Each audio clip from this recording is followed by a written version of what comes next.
il faut que tu prophétises encore sur un grand nombre de peuples et de nations et de langues et de rois.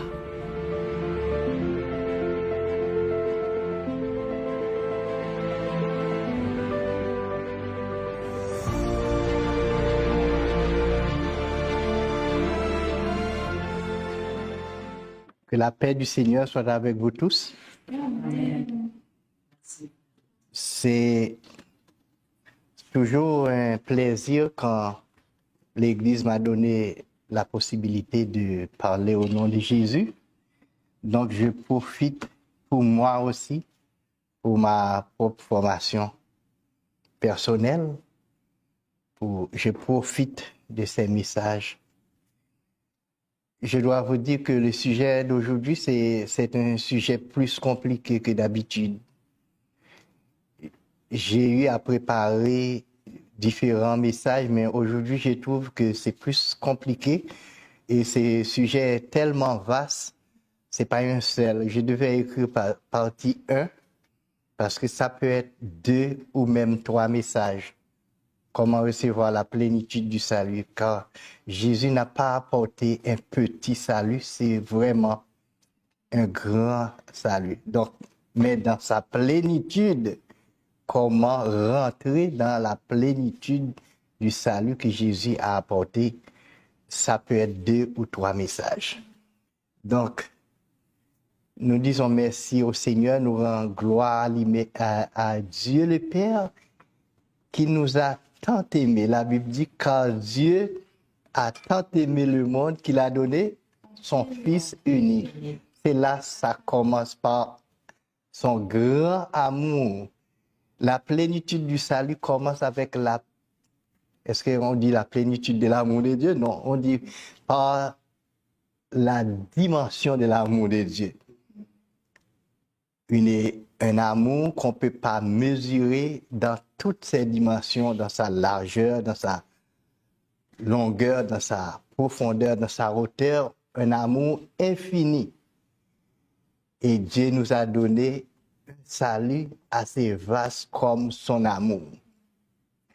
Donc, juste avant de rentrer dans les messages, nous allons demander l'aide du Seigneur pour que nous puissions décortiquer qu'est-ce que Jésus a accompli sur la croix pour nous. Père Céleste, nous sommes reconnaissants à toi pour un si grand salut que tu nous as donné à travers la mort de ton Fils. La Bible dit, à peine mourrait-on pour un juste, pour un homme de bien. Mais lorsque nous étions des impies, des injustes, Christ est mort pour nous. Nous acceptons par la foi le salut que tu nous as offert. Mais notre connaissance n'est pas assez vaste pour l'appréhender dans toute sa dimension. Alors maintenant, parle-nous par ton Saint-Esprit et ouvre notre intelligence. Ouvre les yeux de notre cœur. Illumine les cœurs de chacun pour que nous puissions apprécier et appréhender dans toutes les dimensions ce salut complet, parfait que le Christ nous a apporté. Bénis chacun de nous qui est ici et bénis ceux et celles qui vont nous écouter ailleurs. Dans le nom de Jésus, ton Fils, nous prions. Amen. Amen. Donc, comment recevoir la plénitude du salut? Et l'accent est mis sur la plénitude. La plénitude du salut, parce que c'est tellement vaste. Il y a beaucoup de monde font l'expérience du salut en Jésus-Christ, mais ils n'ont pas reçu la plénitude, le salut dans son intégralité. C'est pourquoi nous soulignons en rouge la plénitude. Et je ne pense pas qu'il y a quelqu'un, qu'il y a personne sur la terre qui arrive à appréhender, à rentrer dans le total salut, dans la plénitude du salut. Personne. Même les pasteurs. Même sa mère, Marie? Parce que notre intelligence est limitée pour arriver à prendre tout ce que Jésus nous a apporté. Bien que nous n'allons pas étudier tous les sujets, mais aujourd'hui, vous allez découvrir vous-même que vous n'êtes pas entré totalement dans le salut de Dieu. Cela ne veut pas dire que vous n'êtes pas sauvé, mais vous n'avez pas bénéficié de tout ce que Dieu a apporté, nous a apporté par Jésus-Christ. Au fur et à mesure, votre connaissance, vos yeux sont ouverts. Par la foi, vous allez rentrer parce que le salut, c'est pas donné, le salut est donné une fois pour toutes. Ce que Jésus a fait, le sacrifice de Jésus-Christ a été fait une fois pour toutes, mais nous entrons continuellement dans le salut de Dieu. Continuellement, c'est progressivement que nous sommes entrés dans le salut de Dieu. C'est pas une fois pour toutes. Alors, nous commençons comment rentrer. Dans Hébreux chapitre 2, versets 2 à 4, il est vrai, le verset principal, c'est verset 3, mais juste pour un peu de lecture, je mets 2 à 4. Car si la parole annoncée par les anges a eu son effet, et si toute transgression et toute désobéissance a reçu une juste rétribution, comment échappons-nous en négligeant un si grand salut, qui, annoncé d'abord par le Seigneur, nous a été confirmé par ceux qui l'ont entendu. Ceux qui l'ont entendu, cela veut dire les prophètes, les apôtres. Dieu a appuyé leur témoignage par des signes, des prodiges et divers miracles, et par les dons du Saint-Esprit distribués selon sa volonté. Comment échappons-nous en négligeant un si grand salut? Paul ne dit pas que nous l'avons méprisé, mais il dit nous l'avons négligé.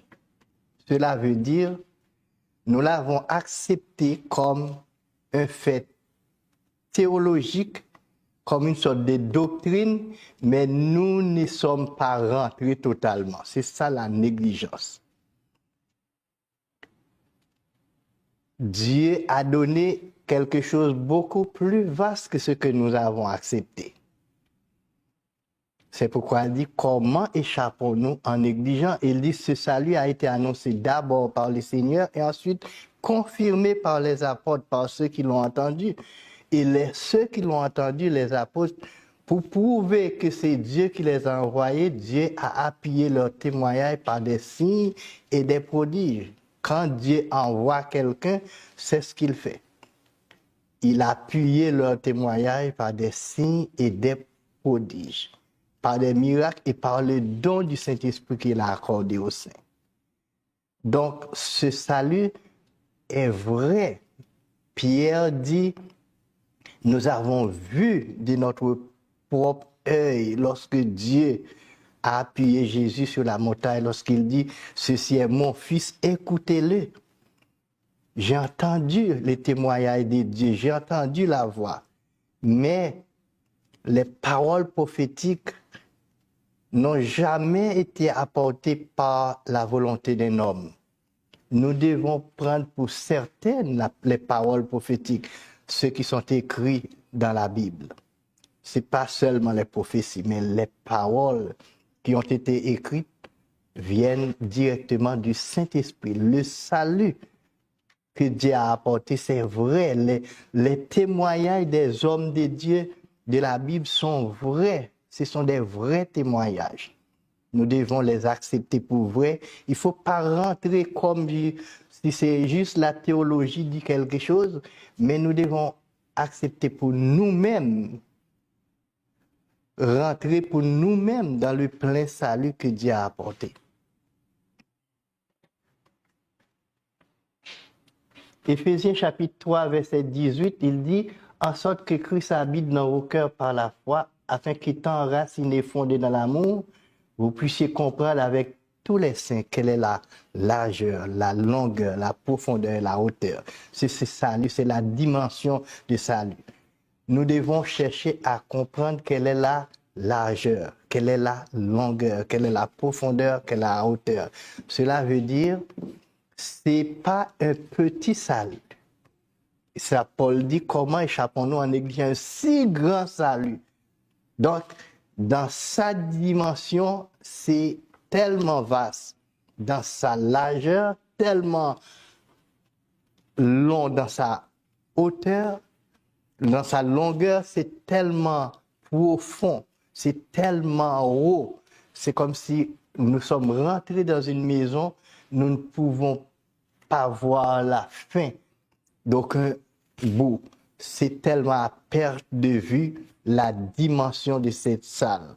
C'est comme ça l'amour de Dieu, mais nous sommes entrés dans un petit coin en Jésus-Christ, mais peut-être c'est ça qui a ravi la joie des chrétiens.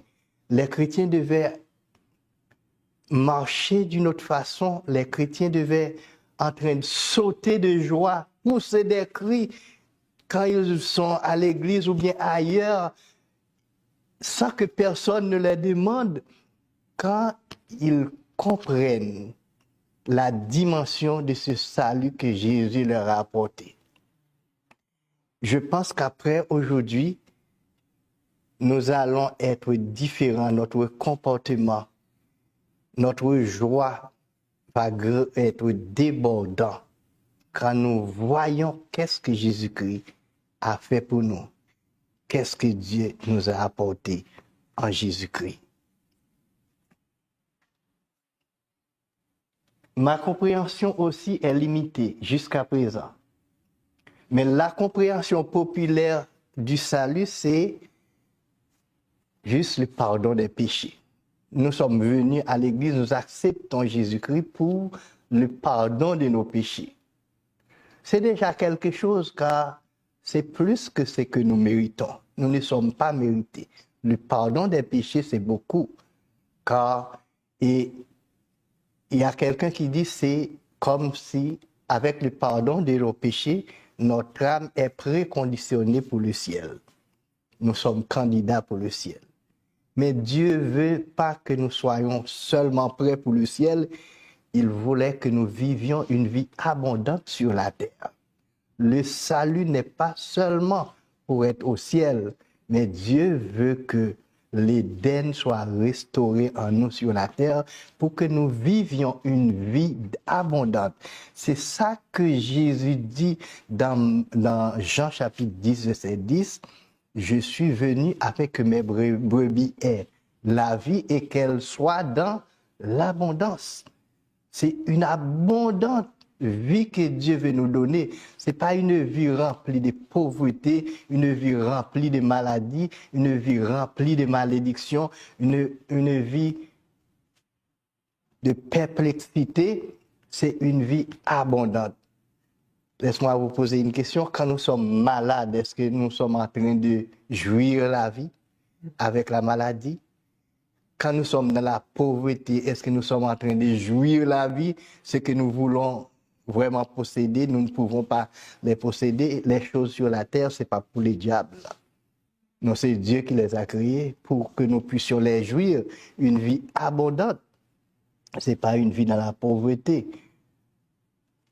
Nous ne pouvons pas être sous la malédiction et puis nous sommes en train de jouir une vie, de vivre une vie dans l'abondance. Non, et Christ nous a racheté de la malédiction, c'est ça. Christ s'est fait malédiction sur la croix pour que nous puissions être bénis. Et Galates chapitre 3, verset 14, il dit pour que nous puissions bénéficier de la bénédiction d'Abraham. Donc, Galates chapitre 3, verset 14. Chapitre 3, verset 13 dit Christ s'est fait malédiction pour nous. Et verset 14 dit pour que nous puissions jouir de la bénédiction d'Abraham. Donc, une vie abondante. C'est ce que le salut. Moi, je dirais dans ma petite réflexion, Jésus est venu nous restaurer en Éden.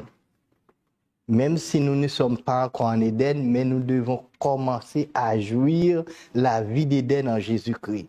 Il est venu restaurer aux descendants d'Adam tout ce que le diable a volé. Jésus est venu l'arracher de Satan pour les redonner à l'Église ce que le diable a volé de l'Adam. C'est pourquoi la Bible dit il est le dernier Adam. Le dernier Adam a pris sur lui l'héritage de toute la race adamique et il l'a porté jusqu'à la croix pour qu'il renverse le verdict. Il renverse la condamnation pour que nous soyons restaurés, même si nous ne voyons pas l'Éden, mais pour que nous connaissons une vie abondante, la vie que Dieu a donnée avant le péché. C'est ça le salut que Jésus est apporté. Alors, je vais entrer au fur et à mesure, je vais détailler le salut complet. Donc, c'est un grand salut. Donc, il est dit que Dieu se mit en colère, le salut dans l'Ancien Testament. Dieu s'est mis en colère contre les Israélites dans le désert. Pourquoi Dieu s'est mis en colère contre les Israélites dans le désert? Parce que son peuple a une si petite idée de son salut. Parce que le peuple n'est pas ouvert au salut de Dieu, n'arrive pas à appréhender le plein salut que Dieu leur a donné. Dieu s'est mis en colère. Je vais vous montrer comment le peuple était en train de poser des questions concernant la capacité de Dieu de les conduire au Canaan. Vous allez voir des choses, vous allez lire pour voir. Ouais. Ils tentent Dieu dans leur cœur en demandant de la nourriture selon leurs désirs, comme si la manne, le pain du ciel que Dieu leur a donné n'était pas suffisant. Regarde qu'est-ce qu'il dit. Ils parlèrent contre Dieu, ils dirent, Dieu pourrait-il dresser une table dans le désert? Voici. Bon, c'est vrai, il a frappé le rocher, des eaux coulent et des torrents se sont répandus, mais pourra-t-il aussi donner du pain ou fournir de la viande à son peuple? Est-ce qu'il est capable de nous donner du pain et de la viande, bien nous voyons qu'il a ouvert le rocher, l'eau est sortie, mais il y a des choses qu'il ne peut pas faire. Il limitait en Dieu. Et Dieu est fâché parce que son peuple l'a limité. Son peuple ne comprend pas la vaste, la largeur, la longueur et toutes les dimensions de son salut. L'Éternel dit, il fut irrité, l'Éternel fut irrité. L'Éternel entendit les murmures du peuple. Il entendit et fut irrité et un feu s'allume contre Jacob et la colère s'éleva contre Israël parce qu'ils ne crurent pas en Dieu, parce qu'ils n'eurent pas confiance dans son salut. C'est parfois nous mettons Dieu en colère contre nous. La colère de Dieu parce que nous n'avons pas foi dans tout ce qu'il a accompli par Jésus-Christ. C'est ça qui arrive à Israël. Et je vais vous montrer le vaste salut que Dieu a donné à Israël dans l'Ancien Testament avant que nous rentrons dans le salut dans le Nouveau Testament. L'analyse de ce passage, continuez à lire le psaume 78. Vous allez voir tout ce qui est inclus dans le salut que Dieu a donné à Israël depuis le sacrifice de l'agneau pascal jusqu'à leur entrée dans la terre promise. Qu'est-ce que le salut a couvert pour Israël lorsqu'il sortait en Égypte? Ça commence avec le sacrifice d'un agneau et passer le sang sur les linteaux. Mais ça inclut aussi toute intervention miraculeuse de Dieu depuis le sacrifice, oui, y compris la protection de leur premier-né à travers des miracles surnaturels et la traversée de la mer Rouge. La présence surnaturelle de Dieu sur la forme des nuées les jours et une colonne de feu la nuit, tout ça rentre dans le salut. Il comprend leur nourriture de chaque jour pendant 40 ans. Il inclut l'ouverture du rocher pour faire couler l'eau vive. Il inclut pour des millions de personnes. Est-ce que vous avez une petite idée, qu'est-ce que ça prend pour nourrir environ 3 millions de personnes? C'est par jour, 3 millions de personnes par jour. Est-ce que vous avez une petite idée combien ça prend pour nourrir 3 fois par jour, donner à manger à 3 fois par jour à 3 millions de personnes? Parce que les Israélites étaient environ 3 millions qui quittent l'Égypte. Et il y a quelqu'un qui dit, pour nourrir 3 millions par jour, ça prend un gros train de marchandises comme CN, le train le plus long pour un jour. Pour un jour, il faut que le train de CN que vous voyez, le train commercial, il faut qu'il soit rempli tous les wagons, depuis le premier jusqu'au dernier, pour les nourrir pendant un jour. Un jour. C'est pas pour 40 jours, pour 40 ans. Ils étaient là dans le désert sans travailler pendant 40 ans. Ils devaient être là. Dieu était capable de les nourrir et quand ils murmurent pour cette nourriture, Dieu est capable d'envoyer. Essayez, ces passages dans Psaume 78 résument le salut pour Israël. Résume tout ce que Dieu a fait dans le désert. Il dit Dieu est capable de faire souffler du vent pour envoyer des oiseaux et ça tombe directement dans leur tente. Dieu était capable de les nourrir. C'est pas ça seulement qui est inclus dans le vaste salut. Il inclut aussi leurs chaussures ne se sont jamais usées, leurs vêtements n'ont jamais vieilli. La guérison surnaturelle, Exode 15, verset 26, il dit, je suis Jéhovah Rapha qui te guérit. Les jours, quand il faisait chaud, il y a une ombre, une nuée qui les couvre, parce que dans le désert, il faisait chaud. Et dans le désert, ceux qui passent dans le désert de Sinaï, dit de la nuit, il faisait très froid. Il met une colonne de feu pour les réchauffer. Les amis, c'est beaucoup de choses. Il y a de la lumière, mais il le réchauffe aussi avec de la chaleur du feu pendant la nuit. Parce qu'il sait, le salut répond à tous les besoins du peuple de Dieu. C'est ce salut que Dieu nous donne, un salut si large dans toute sa dimension que nous ne pouvons pas le contenir. La terre ne peut pas le contenir. Et il y a un père a dit de ne pas garder la nourriture, les manas. Oui, c'est ça. Toujours manger frais. C'est ça. C'était incroyable en plus. C'est ça. Donc Dieu est affligé par leur manque de compréhension de l'étendue de son salut. Et le verset 41 dit, ils limitent Dieu par leur étroite idée de son salut. C'est ça qui arrive. Parfois, je me demande, est-ce que moi, je comprends tous les saluts de Dieu? Est-ce que je ne limite pas Dieu? C'est qui ne limite pas Dieu? Parfois, il y a beaucoup de choses que nous voulons faire, mais nous pensons que nous devons le faire avec notre propre force, parce que Dieu ne rentre pas dans ça. Nous pensons que Dieu ne va pas faire ça pour nous. Il n'y a rien, il n'y a aucun aspect de la vie humaine que le salut que Dieu nous donne n'est pas couvert. Tous les aspects de la vie, pour aller à l'école, pour chercher un travail, pour être grand, pour ouvrir un ministère, pour tout ce que vous voulez, tout ce que l'homme peut accomplir, un chrétien peut accomplir, est déjà couvert par le salut que Dieu nous a donné. Amen. C'est nous qui devons l'approprier au fur et à mesure que nous comprenons ce salut.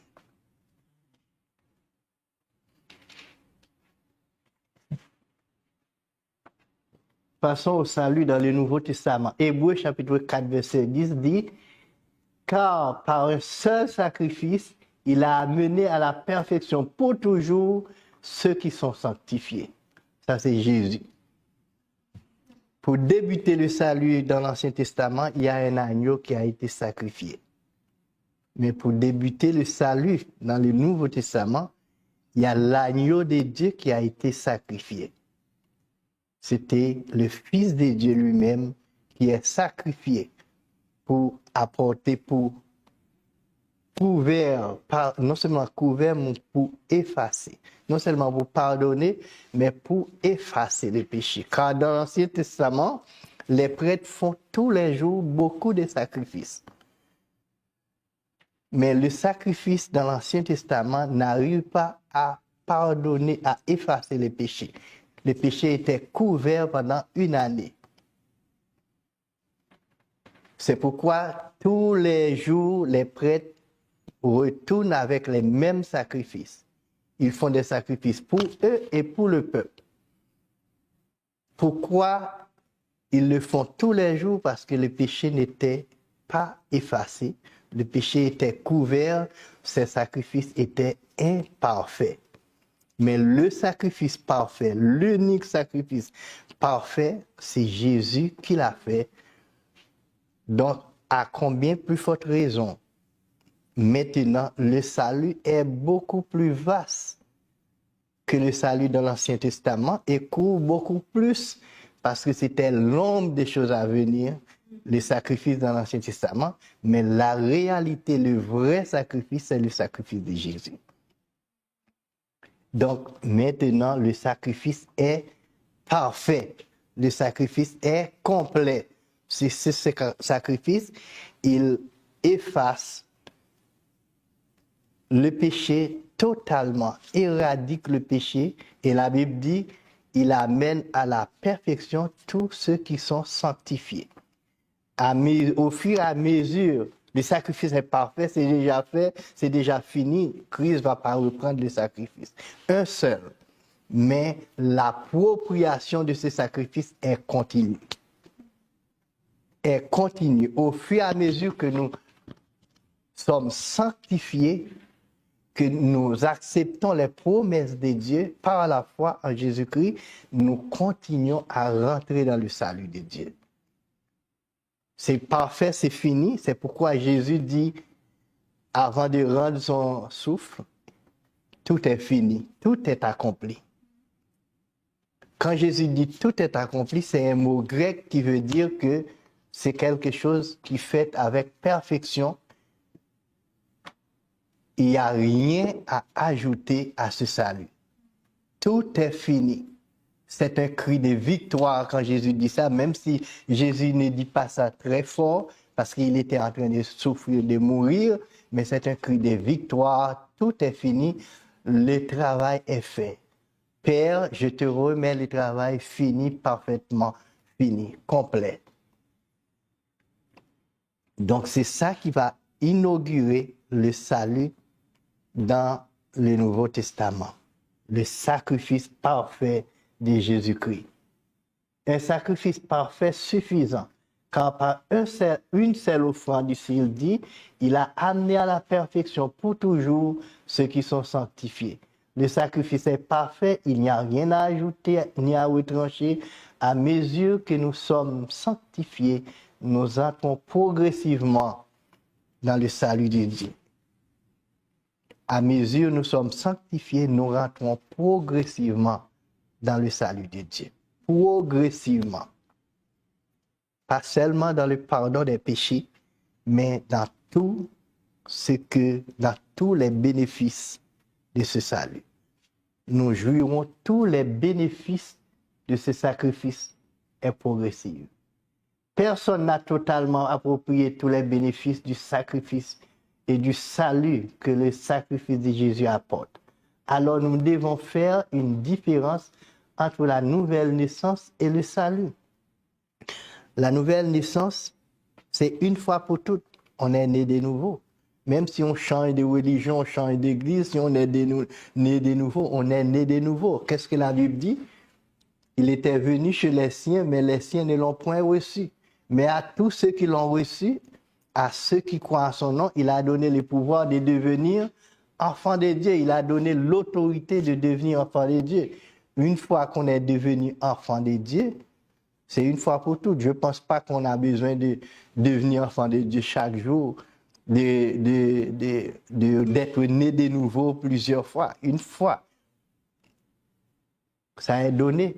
L'autorité, alors c'est toi, c'est nous, si nous exerçons l'autorité, quand Dieu nous donne l'autorité, c'est nous qui l'exerçons. Ça va dépendre de nous si nous l'exerçons, cette autorité. Alors lesquels sont nés non du sang, ni de la volonté de la chair, ni de la volonté de l'homme, mais de Dieu. Une expérience unique, pas deux ou plusieurs fois. Ça, c'est la nouvelle naissance. Mais le salut, c'est beaucoup plus. C'est beaucoup plus. C'est une expérience continue. Au fur et à mesure que nous approprions par la foi toutes les promesses de Dieu, nous rentrons continuellement dans le salut de Dieu. C'est un grand salut. Il couvre tous les aspects de la vie humaine, tous les besoins de l'homme. Où sommes-nous par rapport à ce salut? Éphésiens 2, verset 8, c'est par la grâce que vous êtes sauvés, par les moyens de la foi, et cela ne vient pas de vous, c'est le don de Dieu. Dieu a fait sa part. Tite 3, verset 5, il nous a sauvés, non à cause des œuvres de justice que nous aurions faites, mais selon sa miséricorde par le baptême de la régénération et le renouvellement du Saint-Esprit. Christ l'a fait une fois pour toutes. Il y a un moment que nous sommes rentrés là-dedans, mais il y a un présent continu que nous sommes continués à rester, à rentrer dans le salut, à approprier le salut de Dieu au fur et à mesure. Je vais vous donner des exemples pour vous expliquer qu'est-ce que juste une partie de ce que le salut a couvert. Et c'est ça que nous allons voir aujourd'hui. Ce n'est pas un petit salut. Mais le mot grec utilisé pour le salut s'appelle, il dit sozo, S-O-Z-O. Même si ce n'est pas ça la prononciation, mais c'est comme ça écrit.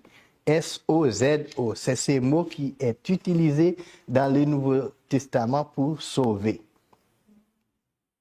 Mais les auteurs du Nouveau Testament le traduisent très souvent par autre chose. Et si vous ne connaissez pas le mot grec qui a été utilisé, vous n'allez pas savoir si c'est le salut, si c'est du salut que le texte a parlé. Parce que le salut est tellement vaste, la mort de Jésus n'a pas couvert seulement le pardon des péchés. Et si nous ne sommes pas rentrés dans les autres choses que je vais dire là, cela veut dire, vous allez voir que vous avez limité le salut de Dieu à une seule chose. Vous devez bénéficier de toutes ces choses que le salut a couvert. Bien que le Nouveau Testament ne vous a pas dit si toutes ces choses-là, il s'agit du salut, je vais vous le dire maintenant. Donc, je vais vous montrer tous les endroits que le mot sozo est utilisé pour dire que c'est le salut qui est apporté. Dans Matthieu chapitre numéro 1, Matthieu chapitre 14, verset 35 à 36, il est dit, les gens de ces lieux ayant reconnu Jésus, envoyèrent des messages dans les environs. Je pense que l'écran qui est en arrière de moi, ça n'a pas arrangé avec la caméra. Oui. Les gens de ces lieux ayant reconnu Jésus envoyèrent des messagers dans tous les environs et on lui amena tous les malades. Il les priait de leur permettre seulement de toucher le bord de son vêtement. Et tous ceux qui les touchaient furent guéris. Devine quel mot qui est utilisé là? Furent sauvés. Le mot qui est utilisé ici, tous ceux qui les touchaient, qui arrivent à toucher les bords du vêtement de Jésus, furent sauvés. Alors, l'auteur a traduit fut guéri, mais le Nouveau Testament en grec, parce que le Nouveau Testament était rédigé en grec, c'est furent sauvés. Tous ceux qui touchaient le bord de ses vêtements furent sauvés. Le mot est sozo, c'est le salut appliqué au corps physique. En d'autres termes, la guérison physique de notre corps est une partie du salut. Ce n'est pas un ajout de notre salut. La guérison physique est une partie du salut. Quand nous sommes malades, le salut couvre la guérison. C'est pourquoi Dieu dit aux Israélites dans le désert, Exode chapitre 15, verset 26, « Je suis Jéhovah qui te guérit. » C'est moi qui t'ai guéri. Et il dit quelque part dans Proverbe chapitre 4, verset 22 à 23, « Ma parole est la vie et un médicament pour votre corps. » Ma parole est la vie et un médicament pour tout votre corps. Le salut couvre la guérison physique, la guérison de notre corps. C'est pourquoi Jésus dit, ceux qui croient en moi font les œuvres que je fais et même de plus grands. Ils peuvent faire les mêmes choses. Nous pouvons par la foi recevoir la guérison pour notre corps. Ça inclut dans le salut que Jésus a apporté.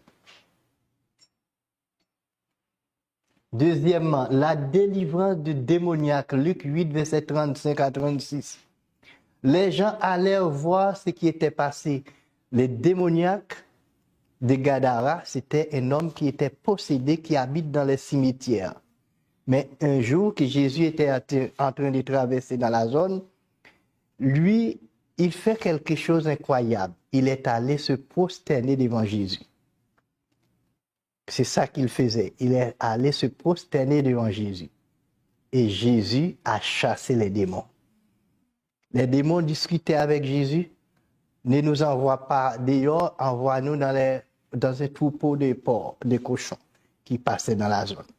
Et Jésus les a permis. Ils sont partis, ils sont rentrés dans un troupeau qui est à peu près 2000. Et toutes ces bêtes sont détruites dans la mer. Donc les démons, ils s'appelaient légions, car ils étaient plusieurs. Mais cet homme, les gens qui voyaient ces choses, il allait voir qu'est-ce qui était arrivé. Ils vinrent auprès de Jésus et ils trouvèrent l'homme qui était, de qui étaient sortis les démons, assis au pied de Jésus, vêtu dans un bon sens. Ils furent saisis de frayeur. Et ceux qui avaient vu ce qui s'était passé leur racontèrent comment le démoniaque avait été guéri. Devine quel mot? Sozo. Comment le démoniaque avait été sauvé. Donc, la délivrance de l'oppression satanique fait partie du salut que Jésus nous a apporté. C'est pourquoi l'Église peut pratiquer ce genre de choses. Jésus l'a fait et ça inclut dans le salut. Le mot explique ici, cet homme a été sauvé comme le pardon des péchés. Quand on reçoit la guérison, la délivrance des démons, ça fait partie du salut que Jésus a apporté. Donc, si quelqu'un ne vous dit pas ça, vous n'allez pas savoir. Parce que vous voyez guéri partout, mais ce n'est pas ça qui est écrit dans la version originale. C'est sauvé. Donc, Jean-Michel a dit qu'on va faire des choses plus grandes que lui. C'est ça. Imaginez-vous la capacité qu'il a. Donc, ça fait deux que nous voyons, guérison de la maladie, la délivrance des œuvres sataniques, tout ça inclus dans le salut. Troisièmement, une femme délivrée d'une hémorragie, dans le même Luc 8. Cette femme est allée toucher Jésus, mais ce qui n'était pas permis. Quand une femme avait perdu du sang pour aller toucher quelqu'un, la loi n'avait pas permis. C'est pourquoi elle était vraiment tremblante quand Jésus a su que quelqu'un l'a touchée. Comme tous se défendaient, non, est-ce que c'est là? Et Jésus dit, qui m'a touché? Comme tous s'en défendaient, Pierre et ceux qui étaient avec lui disent, mais la foule t'entoure et te presse. Et tu dis, qui m'a touché? Mais Jésus répondit, quelqu'un m'a touché, car j'ai connu qu'une force était sortie de moi. La femme, se voyant découverte, et voit son manœuvre est découverte, vint toute tremblante, s'est jetée aux pieds de Jésus et déclara devant tout le monde pourquoi elle l'avait touché et comment elle avait été guérie à l'instant. Les mots utilisés aujourd'hui, c'est sozo, comment elle avait été sauvée. Cela veut dire la guérison d'une hémorragie. Pour que la force rentre dans la personne, ça inclut dans le salut de Dieu. C'est un salut si vaste, c'est pourquoi Paul dit, comment échappons-nous si nous négligeons un si grand salut? Ce n'est pas un petit salut que Dieu nous a donné. Jésus lui dit, ma fille, ta foi t'a sauvée. Ce n'est pas t'a guéri, c'est sauvé. Tu as été sauvé de ta maladie parce que tu as la foi. Et quelque part dit guéri, l'autre dit sauvé, mais les deux mots, c'est sozo. C'est le salut qu'elle a reçu. Le salut couvre beaucoup de choses. Nous allons plus vite maintenant. Quatrièmement, la résurrection de la fille de Jaïrus. Dans ce même Luc 8, versets 49 et 50, comme il parlait encore, Jaïrus était en route avec Jésus. Mais qu'est-ce qui était arrivé? La femme a retenu Jésus sur la route, à aller toucher. Et puis, pendant la conversation de Jésus avec la femme, il y a quelqu'un qui est venu dire à Jaïrus, ne dérange pas le maître parce que ta fille est morte. Jésus l'a entendu. Il dit à Jaïrus, ne crains pas, crois seulement.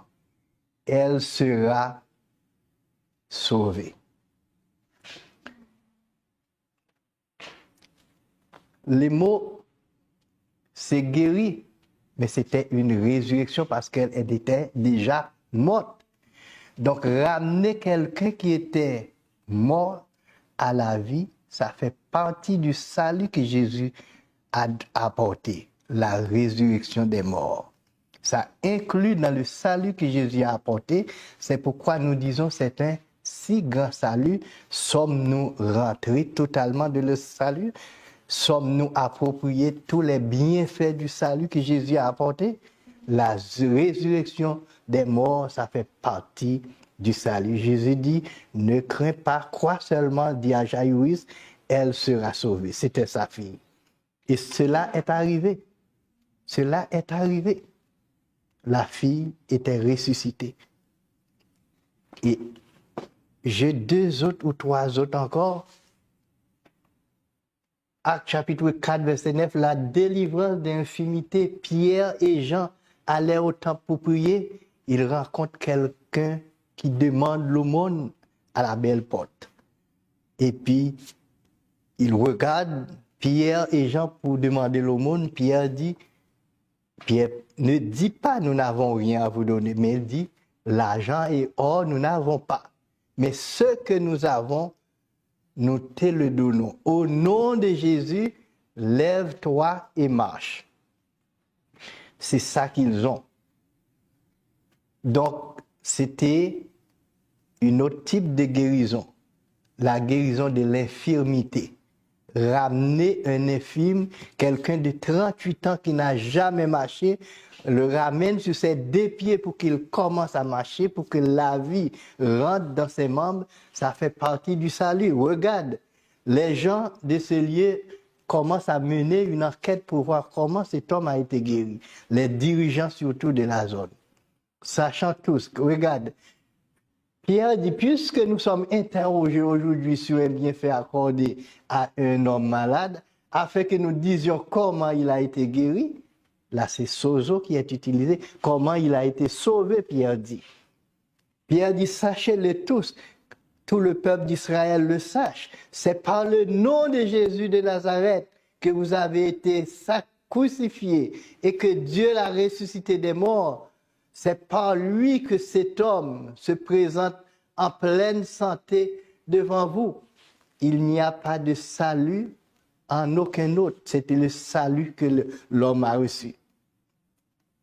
Pierre dit, ce salut-là, il n'est pas dans un aucun autre, c'est dans le nom de Jésus. C'est sozo. Car il n'y a sous le ciel aucun autre nom qui a été donné parmi les hommes par lequel nous devions être sauvés. Ce salut qui est entré dans cet homme, c'est seulement dans le nom de Jésus. Donc cet homme qui est depuis 38 ans, qui n'est pas marché, a reçu le salut dans son corps physique. Il est capable de marcher normalement. Ça fait partie du salut que Jésus a apporté. Et si un ou deux. Acte 14, verset 8 à 10, guérison d'un homme paralysé. Pierre descend à Lys. Se tenait assis un homme impotent des pieds, boiteux de naissance et qui n'avait jamais marché. Cet homme n'a jamais marché. Il écoutait parler Paul. Et Paul, fixant le regard sur lui et voyant qu'il avait la foi pour être guéri. Quel mot qui est utilisé? Sozo. Il avait la foi pour être sauvé.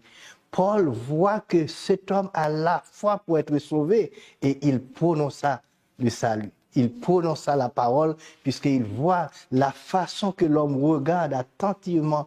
Cet homme a la foi pour être sauvé. Il prononça la parole. Il dit d'une voix forte, « Lève-toi droit sur tes pieds. » Et il se leva d'un bond et marcha. Cet homme a reçu un salut dans son corps et il était capable de marcher. Cet homme n'a jamais marché. Il est né comme ça. Mais le salut de Dieu est entré. Lorsque Pierre l'a prononcé, il était capable de marcher. C'est le salut inclus dans le salut que Christ a porté. C'est juste une partie du salut que je vous dis. Je ne vais pas vous dire tout et je ne connais pas tout. 2 Timothée 4, verset 18, Paul qui répétait ça. Il était sur le point d'être exécuté. Parce qu'il était en prison, le jugement a été déjà fait. Il savait que ces jours arrivent. Il dit, le Seigneur me délivrera de toute heure mauvaise et me sauvera pour me faire entrer dans son royaume céleste. À lui soit la gloire au siècle des siècles. Amen. Mais il dit, préserver. Le Seigneur me préserver de toute heure mauvaise pour me faire paraître dans la gloire devant lui. Le mot qui est utilisé, préserver, c'est sozo. Être préservé de tout mal jusqu'à notre comparaison devant Dieu, jusqu'à la rentrée de notre salut, tout ça est inclus dans le salut que Dieu a apporté, que Jésus a apporté. C'est un salut si vaste, si large, si long, si profond, si haut que Jésus nous a apporté. C'est un grand salut. Il couvre tous les besoins que les humains n'ont jamais eus. La guérison physique, la délivrance des oppressions sataniques, la délivrance de l'hémorragie, de la résurrection des morts, la réhabilitation de l'infirmité, la préservation de tout mal jusqu'à notre entrée dans la présence de Dieu. C'est un grand salut. Comment y entrer profondément, y approprier tous les multiples bénéfices qu'il procure. Jésus n'est pas venu seulement pour nous préparer pour le ciel, mais pour que nous jouissions une vie abondante. Que le peuple de Dieu comprenne. Et la prochaine fois, nous allons dire comment rentrer dans le salut de Dieu. Je pose la question ici, mais je ne l'ai pas répondu. Alors, être prêt pour la prochaine fois, pour que nous continuions à voir les aspects que couvre le salut grandiose que Jésus a apporté. Même si nous ne connaissons pas tout, mais au fur et à mesure, nous allons l'approprier par la foi, le salut, revendiquer le salut. Nous allons rentrer de plus profondément. Que Dieu vous bénisse.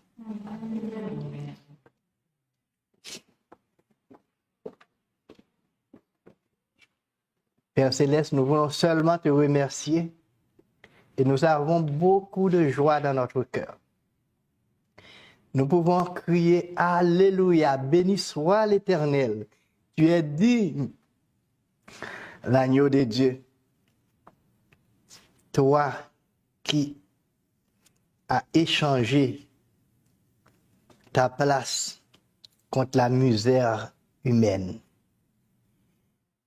Toi qui s'est fait pauvre des riches que tu étais, afin que par ta pauvreté nous fussions enrichis.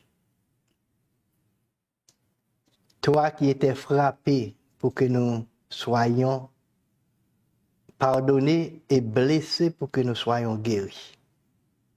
Le châtiment qui nous donne la paix est tombé sur toi. Père, permets que nos connaissances de toi grandissent pour que nous entrions progressivement dans le salut complet que tu as apporté et que tous tes enfants puissent jouir d'une vie abondante, car tu étais venu pour nous donner cette vie abondante, mais nous entrons dans une petite partie de cette vie. Que tu nous donnes la grâce, Seigneur, de comprendre ta parole et de l'appliquer. Bénis tes enfants ici et ailleurs. Permets que nous nous attachions, Seigneur, à la parole de Dieu et que nous puissions sonder les Écritures parce que c'est elles qui rendent témoignage de toi. Et qu'au fur et à mesure que nous étudions la parole, cette parole qui est puissante et efficace, nous puissions comprendre, Seigneur, la portée du salut que Jésus nous a apporté lorsqu'il est mort sur la croix. Par un seul sacrifice, tu as rendu parfait pour toujours ceux qui sont sanctifiés. Béni soit l'Éternel. Merci Seigneur. Renvoie-nous avec ta grâce, ta paix et tes précieuses bénédictions et que nous puissions aller partager cette bonne nouvelle. Tu n'as pas seulement pardonné nos péchés, mais tu as pris en charge par les anges, par les démons, mais la postérité d'Abraham. Et tu as couvert tous nos besoins. Tous nos besoins sont couverts. Merci Seigneur. Nous te prions au nom de Jésus. Amen. Amen. Merci d'avoir écouté cette vidéo. Si vous désirez rejoindre l'œuvre au Québec, veuillez nous contacter par email à asgh1889 de Terrebonne @gmail.com et via Facebook à @asgh1889 de Terrebonne. Merci à vous et que Dieu vous bénisse.